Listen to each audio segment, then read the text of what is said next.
Dabipouy, D'accord. bonjour. Monsieur Agua, bonjour. Vous êtes président du mouvement SOP Sénégal, candidat à l'élection présidentielle de février 2024 au Sénégal. Et vous avez d'ailleurs fait déjà votre déclaration de candidature. David Dabipouy, vous êtes docteur en économie. La particularité chez vous, c'est que vous n'avez pas qu'à cœur le développement du Sénégal, mais plutôt de l'Afrique. Et puis, certains vous qualifient de panafricaniste. Dabipouy, pourquoi avez-vous choisi le panafricanisme? Quel sens a-t-il pour vous?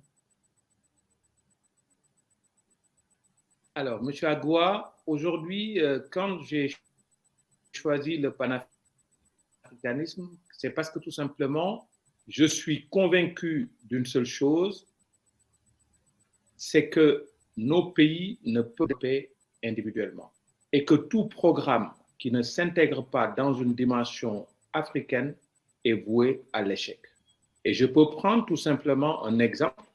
Le Sénégal, son PIB, ça tourne autour de 24 milliards de dollars. Là où le chiffre d'affaires de Apple tourne autour de plus de 250 milliards. Donc, si on pense qu'individuellement, nous serons capables de faire face à la concurrence internationale, assurer la maîtrise de nos ressources, c'est que nous nous trompons et que nous sommes en train de tromper le peuple. Raison pour laquelle je m'inscris véritablement dans une démarche africaine. Macky Sall a refusé d'être à nouveau candidat à l'élection présidentielle de 2024 au Sénégal. Avez-vous été surpris par sa décision?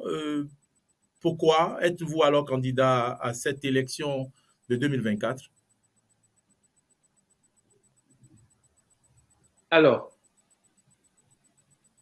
est-ce que j'étais surpris? Oui et non. J'avais dit lors de ma déclaration de candidature que jusqu'à preuve du contraire, la seule fois où j'ai entendu le président de la République Macky Sall parler, c'était quand il disait qu'il allait faire 2 mandats et qu'au bout de ces 2 mandats, il va s'arrêter. Et donc, j'ai dit officiellement que jusqu'à preuve du contraire, je me tiens parole, car il est important aujourd'hui au niveau du Sénégal, mais de l'Afrique, qu'on respecte la parole, parce que n'oubliez pas que nous sommes dans une civilisation de l'oralité où la a une valeur extrêmement importante. Et c'est dans ce cadre que j'avais dit, jusqu'à preuve du contraire, pour moi, le président sortant, Macky Sall, n'allait pas se représenter à l'élection présidentielle. C'est la raison pour laquelle je n'ai pas été surpris. Maintenant, de l'autre côté, je pense qu'on a raté un peu le coche et le président Macky Sall l'a raté aussi parce que ça fait 2 ans que le Sénégal était dans une situation assez toxique, une situation qui a entraîné aujourd'hui des morts d'hommes au niveau du Sénégal. Et que si, justement, il y a 2 ans, il avait clos le débat en disant « je ne serai pas candidat », ça aurait permis d'organiser de la façon la plus sereine possible sa succession. Et ça allait permettre aussi en même temps au Sénégal de rentrer dans l'histoire. Et qu'en n'étant pas candidat il y a plus de 2 ans, ça aurait permis aussi d'avoir les mains libres pour entamer une véritable logique de modification de nos structures et permettre que le Sénégal entre dans l'histoire en essayant de refuser toute forme de clientélisme, sachant que c'est 2 ans avant son départ, il allait avoir la crédibilité suffisante pour faire du Sénégal un pays exemplaire au niveau international comme étant un pays véritablement démocratique qui entre dans, vraiment au niveau de la scène internationale. Et c'est là-dessus que je n'étais pas d'accord avec lui parce que tout laissait croire qu'il allait aller vers cette élection présidentielle. Maintenant, à la fois, je comprends son refus de se présenter officiellement pour dire « je ne suis pas candidat ». Comme dirait en fait François Mitterrand, on ne sort de l'ambiguïté qu'à ses dépens. Et je pense, en n'étant pas bien entendu dans sa tête, je pense qu'il voulait éviter que le Sénégal soit le champ d'une compétition, même à l'intérieur de son mouvement, à savoir l'APR, et qu'en même temps, des personnes, au lieu de se mettre au travail et se mettre au service du Sénégal, allaient plus se mettre à leur propre service pour dire comment on va faire pour succéder au roi en disant le roi est mort, vive le roi. Et donc, je pense que ça pouvait être aussi une démarche de sa part que je peux saluer. Mais en même temps, je pense que quand on regarde toute la démarche et que le président Macky Sall a été véritablement le candidat contre le troisième mandat du président Abdoulaye Wade. Et qu'à ce niveau, il aurait dû, dès le départ, après son deuxième mandat, dire carrément, je suis là pour mettre en place les éléments permettant de faire en sorte que le Sénégal sorte de toute forme de clientélisme politique et qu'on mette le travail au centre de nos préoccupations. Et sachant que je ne serai pas candidat à ma succession, donc du coup, toutes les actions entreprises par lui auraient été des entreprises qui allaient avoir beaucoup plus de crédibilité, tout en donnant au Sénégal cette aura sur le plan international et tout en lui permettant d'inscrire véritablement son nom dans l'histoire d'une manière générale. Même si le fait d'inscrire son nom dans l'histoire n'est pas la chose la plus importante, la chose la plus importante, c'est aujourd'hui, en tant que président, se mettre au service et uniquement au service du développement à la fois du Sénégal et au service du développement de l'Afrique d'une manière générale. Très bien. C'est la raison pour laquelle j'ai été surpris, mais tout en n'étant pas surpris par en fait sa position. Est-ce que c'est à cause de la pression sociale? C'est fort possible. Est-ce qu'il avait comme idée en tête qu'il n'allait pas se présenter, mais qu'il allait avoir le dernier mot en attendant les derniers, vraiment le dernier moment pour dire je respecte ma parole et je ne serai pas candidat? Tout ça, c'est possible. Maintenant, je pense que est-ce qu'il l'a dit au bon moment ou est-ce qu'il ne l'a pas dit au bon moment? Il faut que ça soit quelque chose qui soit derrière nous. Parce qu'aujourd'hui, la chose qui est en tout cas importante, et que quelles que soient les analyses, ce qui est certain, c'est qu'il a dit ouvertement qu'il respecte la Constitution et qu'il accepte de partir et de partir par la grande porte. Et donc, je pense qu'aujourd'hui, dans le contexte africain, c'est aussi une démarche à saluer. Maintenant, il est temps qu'on arrête le débat sur troisième mandat, ce que pense le président Macky Sall sur le troisième mandat, qu'on puisse maintenant aller de l'avant pour dire quel Sénégal voulons-nous et dans quelle Afrique. Maintenant, par rapport à ça. Justement, parce que on appelle d'ailleurs. Oui, par rapport à ça, pourquoi êtes-vous alors candidat à cette prochaine élection? Alors, moi, je suis candidat à cette prochaine élection. D'une manière générale, comme je dis, je n'ai jamais fait de politique tout en étant au courant du fait politique. Et quand je dis je n'ai jamais fait de politique, c'est une façon de dire je n'ai jamais trempé dans aucune magouille politique et que les transhumances qui se faisaient de façon continue,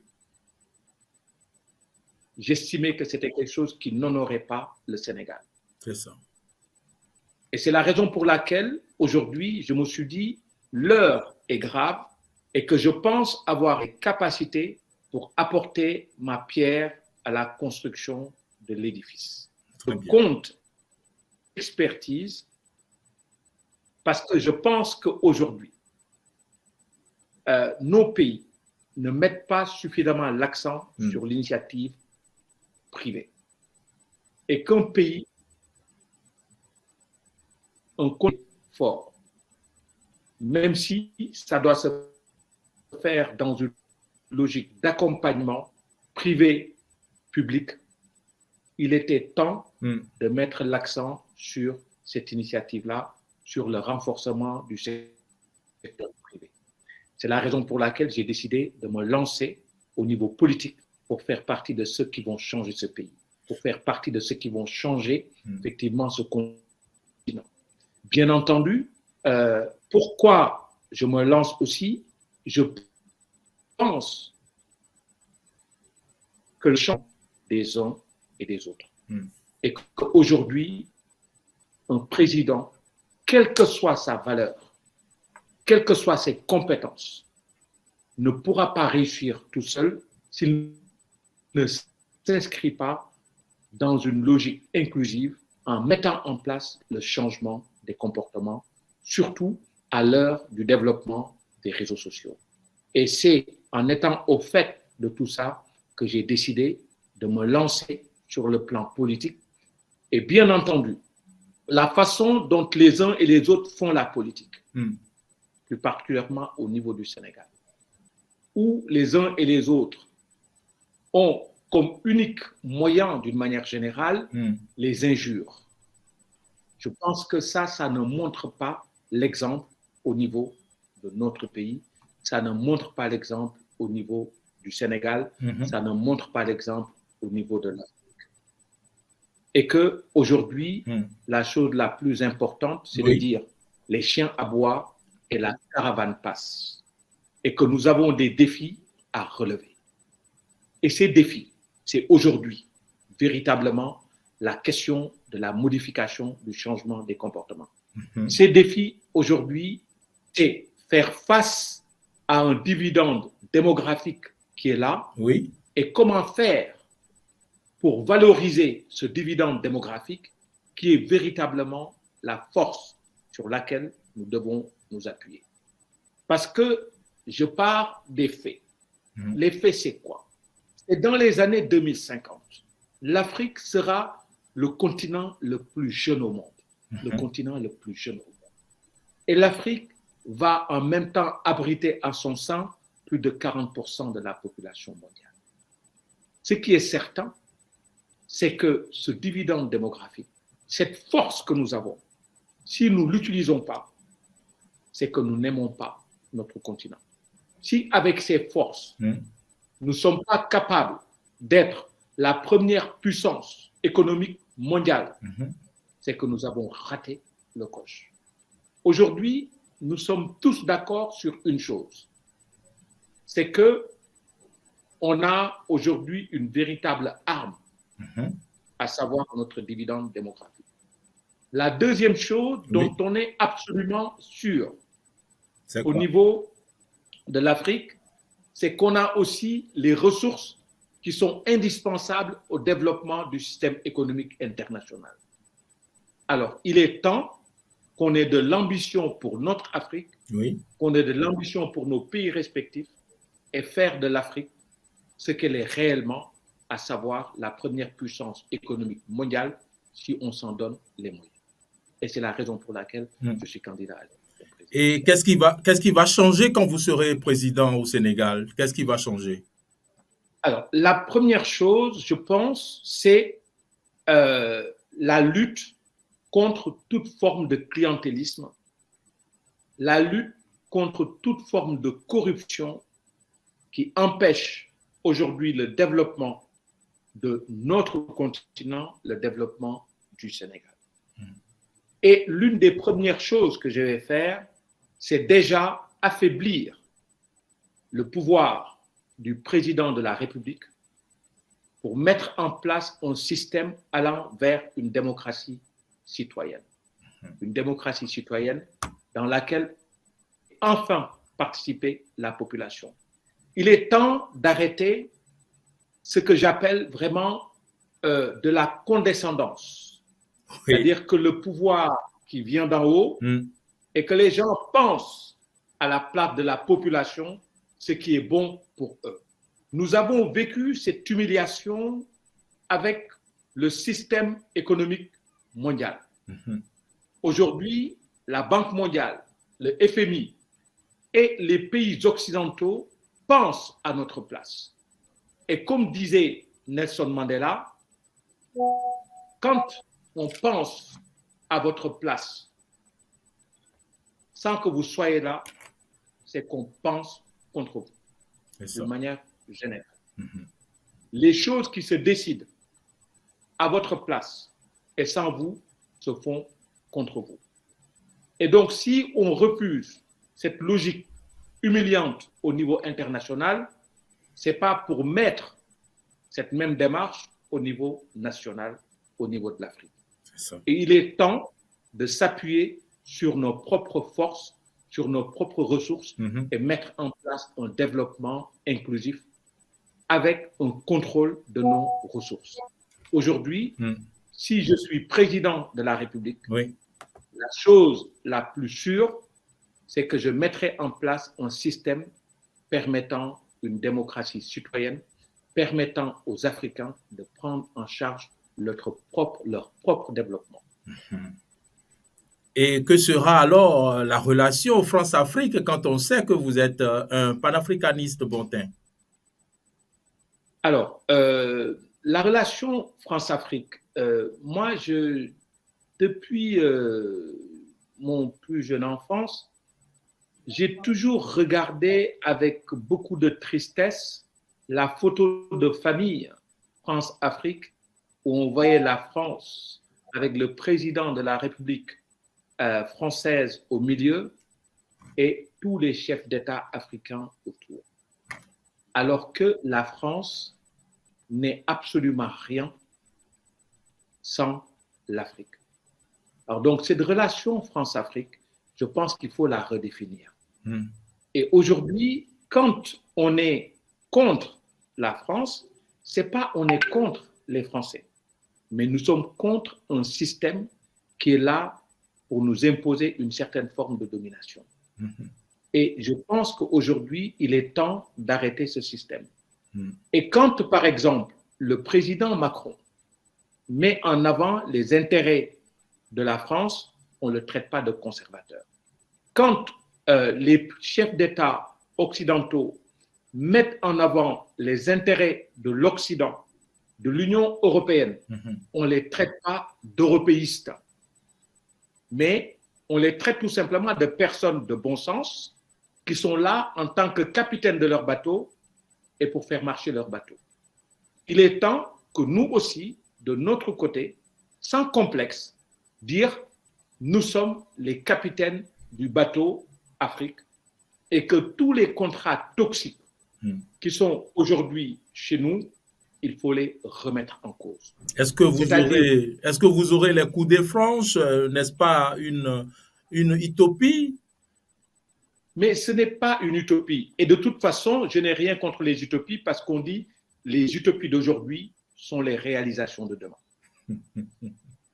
Et donc, par rapport à ça, pour faire les réalisations de demain, je n'ai pas peur d'être taxé d'utopiste aujourd'hui parce que je pense que d'une manière générale, nous avons besoin de construire une Afrique décomplexée. Nous avons besoin de mettre fin à cette humiliation continue. Quand on est en France, on voit qu'aujourd'hui, l'Africain, quel que soit son pays au niveau de l'Afrique, aujourd'hui, le droit à la mobilité internationale lui est refusé. Quand on voit en fait le discours des uns et des autres en Europe. Je prends l'exemple de la France. Quand on parle de l'immigration, on nous dit en fait qu'il faut lutter contre l'immigration, comme si on était une maladie, comme si on était une gangrène à éliminer. Et pourtant, paradoxalement, les ressources naturelles en Afrique ont pignon sur rue et n'ont pas besoin de carte de séjour pour venir en Occident. Et donc, c'est cette situation qu'il faut arrêter. Et dire aujourd'hui qu'on remet en cause cette situation qui est toxique, je pense qu'il est possible, avec les réseaux sociaux notamment, de faire face en fait à un système que nous combattons. Et je pense qu'aujourd'hui, on se trompe quand on pense que les chefs d'État européens ont toute l'attitude pour pouvoir empêcher le développement en fait de chefs d'État désireux de mettre en place la souveraineté de nos pays. Nous avons en France, mais aussi en Europe, des personnes qui sont contre le système qui est en place. J'en veux pour preuve les manifestations qu'on a connues au niveau de la France tout récemment, qui montrent que le système actuel, tel qu'il est conçu, n'est pas forcément un système qui a en fait l'accord et le consensus. Et donc, lutter contre le système ne veut pas dire lutter contre la France. C'est lutter contre un système qui est là pour asseoir et maintenir l'Afrique dans une forme de domination qui est humiliante et qui aujourd'hui est inacceptable. Et quoi qu'il en soit, nous allons nous en sortir. Quoi qu'il en soit, nous allons sortir de ce système. Dabi Pouy, vous êtes candidat à l'élection présidentielle au Sénégal en 2024. La jeunesse africaine désespère et vous avez évoqué l'immigration tantôt. Est-ce que vous avez un message à adresser à la jeunesse sénégalaise et à la jeunesse africaine qui désespère? Alors, oui, j'ai un message. Je pense qu'aujourd'hui, cette jeunesse est au courant de ce qui se passe à travers le monde grâce aux réseaux sociaux. J'ai entendu au Sénégal, quand il y a eu par exemple les manifestations, la solution c'était de dire il faut lutter contre les réseaux sociaux. Quand il y a eu des manifestations au niveau de la France, le président Macron et certains membres du gouvernement ont pensé qu'il fallait lutter contre les réseaux sociaux et que la faute était aux réseaux sociaux. Et je pense que non seulement ils se trompent lourdement, mais je pense qu'ils savent qu'ils se trompent lourdement. Et comme diraient certains, les faits divers sont faits pour faire diversion. Et qu'aujourd'hui, la jeunesse sénégalaise, la jeunesse africaine est désireuse d'une seule chose, c'est de pouvoir profiter des ressources dont dispose leur continent. Quand aujourd'hui, on a une jeunesse qui est prête à aller se tuer en mer, parce que tout simplement cette jeunesse est dans le désespoir. Il faut redonner de l'espoir à cette jeunesse. Et je lance aussi en même temps un appel à cette jeunesse, en leur disant que si demain, vous voyez en fait des hommes politiques qui viennent vous donner de l'argent, refusez, parce que ces hommes politiques qui n'ont jamais travaillé, qui n'ont jamais été chefs d'entreprise, se permettent de vous donner 1 million, dites-vous bien qu'ils ont signé des contrats ailleurs et que demain, c'est le pays qui va le payer. Et qu'aujourd'hui, ce type de comportement que je considère comme un comportement le plus condescendant possible, aujourd'hui, ce type de comportement est non seulement inacceptable, mais c'est quelque chose qui est impensable dans certains pays occidentaux. Alors, pourquoi pas chez nous? Maintenant, ce que je dis à la jeunesse, c'est ne vous laissez pas faire par ces fossoyeurs, ne vous laissez pas faire par cette politique politicienne, par ces personnes qui sont là uniquement pour défendre leurs propres intérêts, en se mettant dans la logique où le roi est mort, vive le roi. nous avons besoin aujourd'hui de changer nos institutions. C'est comme aujourd'hui, les institutions au Sénégal sont des institutions qui sont calquées dans le modèle sur le modèle occidental, plus particulièrement sur le modèle français. Oui. Or, ces institutions s'inscrivent beaucoup plus dans une dimension conflictuelle que dans une dimension consensuelle. Et le fait de pouvoir dire il faut qu'on réfléchisse pour mettre en place un système qui correspond à nos valeurs, c'est aujourd'hui une façon de vouloir construire un Sénégal décomplexé, de vouloir construire une Afrique décomplexée. Alors, la deuxième chose, c'est que la jeunesse africaine se batte, que la jeunesse africaine fasse en sorte que les ressources dont elle dispose, que ces ressources soient là, pour elle. Et c'est la raison pour laquelle, justement, loin d'être dans « je casse tout », qui est une forme de manifestation, c'est dire comment faire de façon démocratique pour récupérer, justement, ce qui nous appartient. Votre mot de la fin, Dabi Poyi? Alors, mon mot de la fin, c'est de dire, dans le cadre du Sénégal, on a l'impression qu'il y ait une sorte de réchauffé et que j'en appelle au président de la République du Sénégal, pour le peu qui lui reste, de ne pas rentrer dans une logique de calcul pour pouvoir mettre en place une autre personne. Je lui demande, au nom de l'amour qu'il peut avoir pour le Sénégal, de faire en sorte qu'on puisse organiser des élections libres et démocratiques. Élections durant lesquelles le candidat qui sera le candidat sortant victorieux sera le candidat de la population sénégalaise. Et bien entendu, le changement ne sera pas l'affaire d'une seule.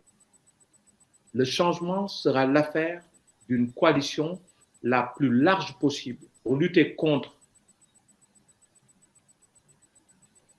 aujourd'hui contre le clientélisme et mettre le travail entre la formation au sein et permettre aux Africains de pouvoir maîtriser et contrôler leurs ressources.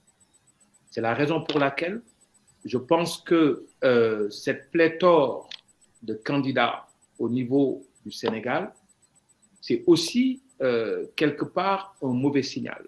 Ah oui. Et qu'il est temps que les uns et les autres puissent se mettre autour d'une table pour dire ce n'est pas ma personne qui est importante, mais c'est plus le destin de mon pays qui est important.